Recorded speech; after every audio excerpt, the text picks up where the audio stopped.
জার্মানিতে ব্যাপক গণবিক্ষোভের মধ্যেও কট্টর ডানপন্থী দল অল্টারনেটিভ ফর জার্মানি AfD তাদের 2 দিনের দলীয় সম্মেলন শুরু করেছে। সম্মেলন ঠেকাতে প্রায় 31,000 বিক্ষোভকারী এরফুট শহরে সড়ক অবরোধ ও বিক্ষোভে অংশ নেন। এতে বাস ও ট্রাম চলাচলে বিঘ্ন ঘটে।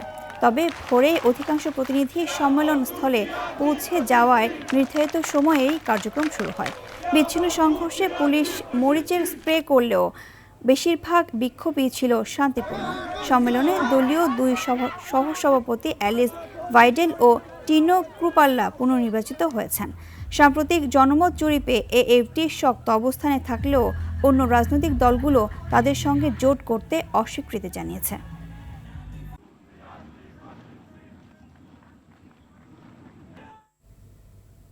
দর্শক, জার্মানি থেকে কিছুক্ষণ আগে সর্বশেষ পরিস্থিতি জানিয়ে সহকর্মী রায়হান জিলানি রিপোর্ট দেখুন।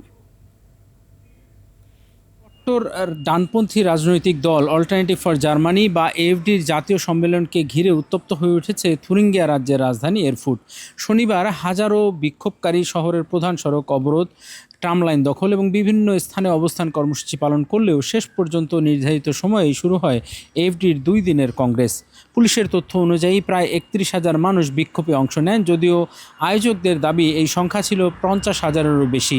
ব্যাপক অবরোধের কারণে বাস ট্রাম চলাচল ব্যাহত হয়। তবে ভোরেই অনেকে AfD প্রতিনিধি সম্মেলনস্থলে পৌঁছে যাওয়ায় কর্মসূচি বন্ধ করা সম্ভব হয়নি। সহিংসতার আশঙ্কা থাকলেও অধিকাংশ বিক্ষোভ ছিল শান্তিপূর্ণ। বিভিন্ন স্থানে পুলিশের সঙ্গে সামান্য সংঘর্ষের ঘটনাও ঘটেছে।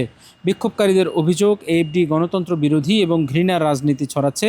অনেকেই নাৎসি জার্মানির ইতিহাসের কথা স্মরণ করে বলেন যে অতীতের সেই অন্ধকার অধ্যায় যেন আর কখনোই ফিরে না আসে। অন্যদিকে AfD এসব অভিযোগ সম্পূর্ণ প্রত্যাখ্যান করেছে। সম্মেলনে দলের সহসভাপতি অ্যালিস ভাইডেল দাবি করেন যে AfD এখন জার্মানির নতুন গণমানুষের দল এবং দেশ পরিচালনার জন্য প্রস্তুত।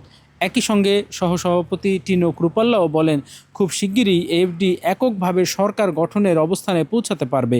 সম্মেলনে ভাইডেল এবং ক্রুপাল্লা দুইজনই আরও 2 বছরের জন্য দলের সহসভাপতি হিসেবে পুনর্নির্বাচিত হয়েছেন।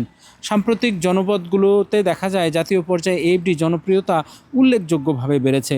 সেপ্টেম্বরে স্যাক্সনি অ্যানাহাল্টের নির্বাচনে দলটি একক সংখ্যাগরিষ্ঠতাও পেয়ে যেতে পারে বলে আভাস মিলছে। তবে চ্যান্সেলর ফ্রেডরিক মের্জ AfDর উত্থান ঠেকানোকে নিজের অন্যতম প্রধান রাজনৈতিক লক্ষ্য হিসেবে ঘোষণা করেছেন। আর অন্যদিকে জার্মানির অন্যান্য প্রধান রাজনৈতিক দলগুলোও এখনও AfDর সঙ্গে কোনো প্রকার জোটে না যাওয়ার ব্যাপারে শক্ত অবস্থানে রয়েছে। জার্মানির রাজনীতিতে AfDর ক্রমবর্ধমান প্রভাব এবং এর বিরুদ্ধে জনমতের এই তীব্র প্রতিক্রিয়া দেশটির রাজনৈতিক ভবিষ্যতের জন্য একটি গুরুত্বপূর্ণ বার্তা হিসেবেই দেখা হচ্ছে।